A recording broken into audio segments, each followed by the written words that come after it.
One of the things that frustrates me so much, whether I'm hearing it from one of my standers or for anyone else, is when people say, you deserve to be happy. Jesus wants you happy. And then they follow that up with a go do something that goes against God's will. You deserve to be happy. God wouldn't want you not happy.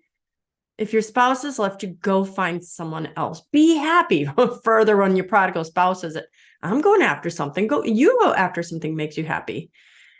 That is so frustrating. I've said it in various ways and in various contexts, but in zero places in the Bible, in the church, does Jesus ever say that he wants us happy here on earth? In his perfect will, Jesus wants us happy. He wanted us happy, but then came Adam and Eve, and that blew all of that because it just showed our sinful nature. So I'd like to start with this. No, you don't deserve to be happy. You deserve to be burning in hell. You are a sinner. You've sinned against God, and even though he's forgiven you, his forgiveness was a gift. You deserve to be burning in hell. So do I. We are all sinners, and we are sinners only saved by grace, the grace of God. And grace is a free gift. Remember, the definition of grace is undeserved favor, undeserved. So no, you don't deserve to be happy. Okay, I'm calmer. Does Jesus want you happy? Yes. If you listen to the Baltimore Catechism that was taught forever and ever and ever, Jesus wants you to know him, love him, serve him on this earth, and to be happy with him forever in heaven. When sin entered the world, being happy here on earth was impossible. We can have joy, and our joy is in the Lord. And joy is something we have amidst our struggles, amidst our crosses, amidst our pain.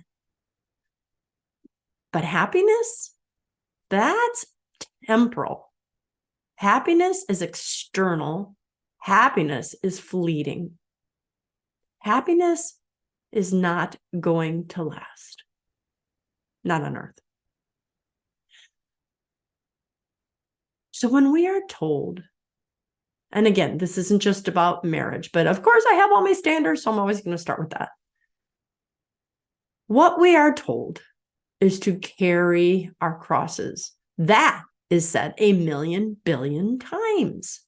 No matter what parable Jesus was using, it was about some kind of suffering here, some kind of weeds growing here, some kind of pain here, some kind of stewards coming in and beating up the manservants and the maidservants here. And it's always about a future blessing.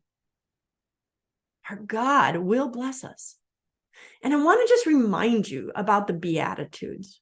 I like that someone had said those are attitudes to be this attitude.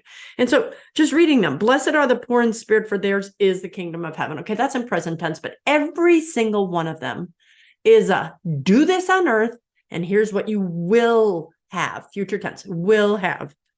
Blessed are they who mourn. So he's pointing out pain. He's telling you, if you're here on earth and you're grieving, you're mourning, someone's died, your child's died, your spouse has died, you're sick, you have cancer, you're blessed if you're mourning. Because then he follows up with, for you will in the future be comforted. When is that? In heaven. Blessed are you who are meek, for you will inherit the earth. What is meekness? Meekness, as I said, is kind of like weakness turned inside out. It's someone who has such self-control that when people insult them and curse them and they just don't say anything, respond, that's massive self-control. Makes it look to some of the bad people, to Satan, that you're weak. You're not weak, you're strong. Because a weak person would have lashed out. A meek person can hear it, not lash out. Self-discipline, self-control. So blessed are the meek, because they will inherit.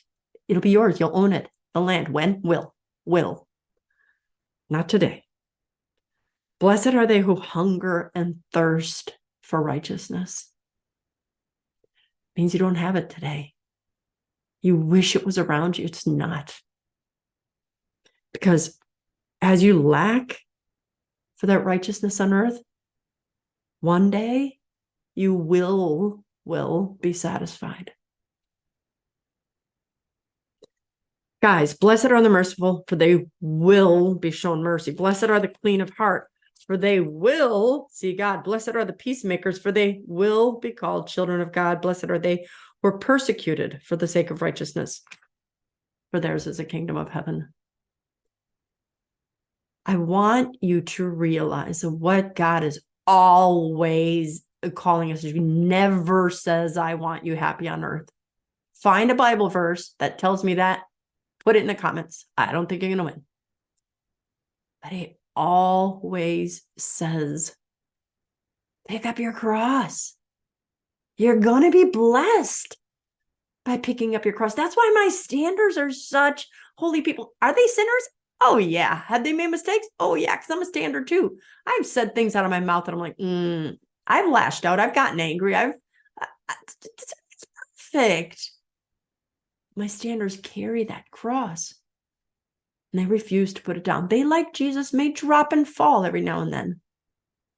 They get back up. What about you?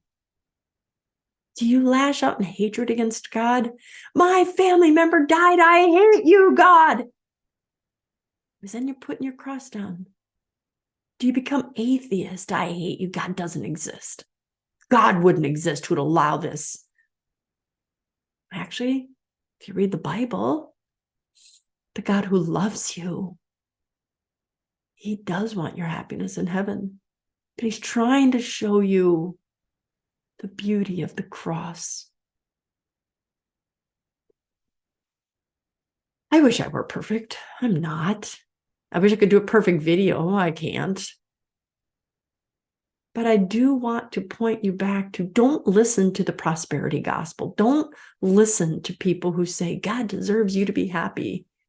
God says you deserve it. They're lying. And if they're not lying, they're simply ignorant of what the truth in the Bible is. Or they're trying to appease themselves because they've walked out on their marriage. They've put down their cross. And if you're watching and you have, I'm not judging you. The world is telling you to do that. And for a long time, the church has, been silent. So really, I get it. But when your spouse, as I get every day, oh, my spouse is a narcissist. Well, then carry that narcissistic cross. My spouse says emotionally mean things to me. They call it emotional abuse. Well, I've often corrected people who say they're being emotionally abused when they tell me the examples. Of course, I'm not there, but when I hear the examples, I'm like, well, that example is not emotional abuse. That example is just mean. Well, that example is not emotional abuse. That's nasty. And I correct them. And I'm not saying that I want you in that. And I'm saying, yeah, your spouse is a jerk. But God says, carry that cross. Now, what it means to carry it doesn't mean you're going to be someone's punching bag, verbally, emotionally, sexually at all. So don't ever say that Christine Bacon said that. My first response will always be, get out of any abusive situation. But then how do you carry that cross? You think it's not a heavy cross to know that you're married to someone who's mean and nasty, defensive, selfish? That's a heavy cross. When you're selfless, when you love God and he or she doesn't, that's a heavy cross to carry. But the pagans, as Jesus said, the heathens, those are the ones who put the cross down and say, I'm going to do my own thing. When Jesus says to us, oh, my love, my sweet beloved, I'm not telling you to carry your cross because I want you to struggle. I want you to carry your cross because your muscles get stronger. When I go to the gym and I lift heavy weights, my arms are bigger. When you carry a heavy spiritual cross, your spirit gets stronger. Your wisdom grows. Your virtues grow. And God wants you virtuous. Most of all, he's like, oh my gosh, I love you. He loves you. Just like any good parent, he does what is best for us, even when the child doesn't understand it. So why do you expect your 6-year-old to do as you tell them if they don't fully understand that it's wrong to go to that stranger there that's on the sex predators list? They don't understand it. And you're like, don't go talk to that stranger. Do you need to explain it to that child? No. God doesn't need to explain to us when he's like, I'm going to tell you something that You may not understand now. Just trust me. Trust God. I'm doing my best. I'm trying to carry my crosses, and I have a lot of suffering. But when I think about putting them down, I realize the beauty that comes in keeping that thing lobbed on my shoulder. And every now and then he sends me a Simon, and they help me carry it. What a beautiful God we are, because if he didn't allow us to carry crosses, we'd never have our Simons. And some of the Simons in my life are the greatest blessings I've ever had. So don't focus on your happiness. Focus on what your joy will be like in eternity, forever and ever and ever and ever and ever and ever and ever and ever and ever, for millions and billions and trillions and quadrillion, heck, for more years than the US debt currently is. When you've been there and you're joyful and happy and you haven't had to carry a cross in trillions and quadrillions of years, you will be so grateful that you didn't put it down when you were here on earth.